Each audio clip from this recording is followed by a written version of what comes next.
পৃথিবীর ইতিহাসে আমার মনে হয় না কোনো ইভেন্ট হয়েছে যেখানে একটা সিটিং প্রধানমন্ত্রী একটা বিদেশি রাষ্ট্রের সাথে ষড়যন্ত্র করে বাংলাদেশের রাজধানীর বুকে ৫৭ সেনা অফিসার হত্যা করে। এই কারণে আমরা শহীদ সেনা দিবস দাবি করছি। এটার মধ্যে কিন্তু অনেক ইতিহাস, অনেক ইনফরমেশন কিন্তু এখনো প্রকাশ করা হয় নাই। আর ট্রায়ালের কথা একটা কথা বলি, তদন্তের কথা বলি, ১৫ বছরের ট্রায়াল তদন্ত আমরা মানি না। কারণ প্রধান যে হত্যাকারীর যে নির্দেশ দিয়েছেন সে তখন ক্ষমতায়, গণভবনে, সংসদে। খুনি কি আর নিজের বিচার করবে? মুখ বন্ধ করে দেখতে হয়েছে কেমনে সে তদন্ত ম্যানিপুলেট করলো, ট্রায়াল ম্যানিপুলেট করলো, ডাল ভাতের কথা বললো, ওই কথা বললো, নীরবতা পালন করে সহ্য করতে হয়েছে। আমরা সুষ্ঠু তদন্ত এখন দাবি করছি, সুষ্ঠু ট্রায়াল দাবি করছি। আকান সাহেবের মতো লোক না যে তদন্ত করে আওয়ামী লীগের নমিনেশন চেয়ে বসছে। আসলে বলেই দিই, মরলে মরছে, ডাজন্ট ম্যাটার।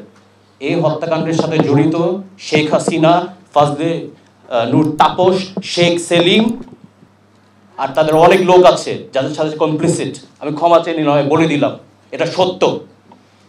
আর ওই নাটক সাজানো এই রহস্যময় আমরা আর চাই না। সাবেক প্রধানমন্ত্রী এই সরাসরি এখানে জড়িত। তাদের আইনের আওতায় আনার দাবিটা আমরা জানাচ্ছি। আর আমি ধন্যবাদ জানাইতে চাই এই নতুন প্রজন্মের মুক্তিযোদ্ধা, ছাত্র জনতা, যারা সাহস নিয়ে একটা স্বৈরাচারের হাত থেকে আমাদের মুক্তি করেছেন। আমি আন্দোলনে ছিলাম, আমি গর্ব করে বলতে পারি। এর থেকে আরো গর্ব জানেন কার করি? Tibro son of Shaheed lieutenant colonel Rabi, যে শাহবাগের আন্দোলনে যে গুলি খেতে হচ্ছে, ওর বাবাকে হত্যা করে ফেললো, এখন ওর ছেলের গায়ে গুলি করবে। সেটা একটা কথা বলি, আমাদের দেশের সেনাবাহিনী কিন্তু অনেক ন্যাশনাল ক্রাইসিসে আগায় যায়।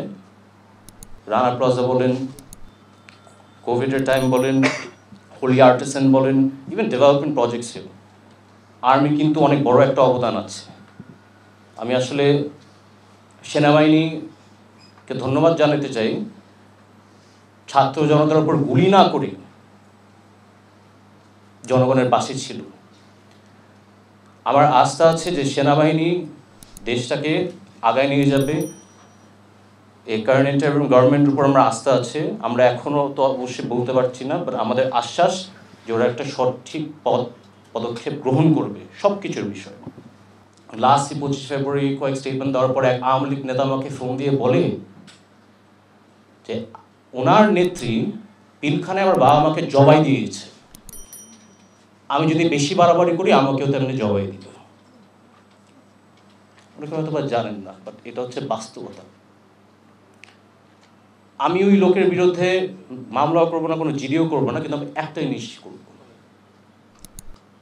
তার সন্তানকে শেখাবো বাবার নীতিটা যদি কখনো অর্জন না করো, কারণ এটা আমাদের পারিবারিক শিক্ষা।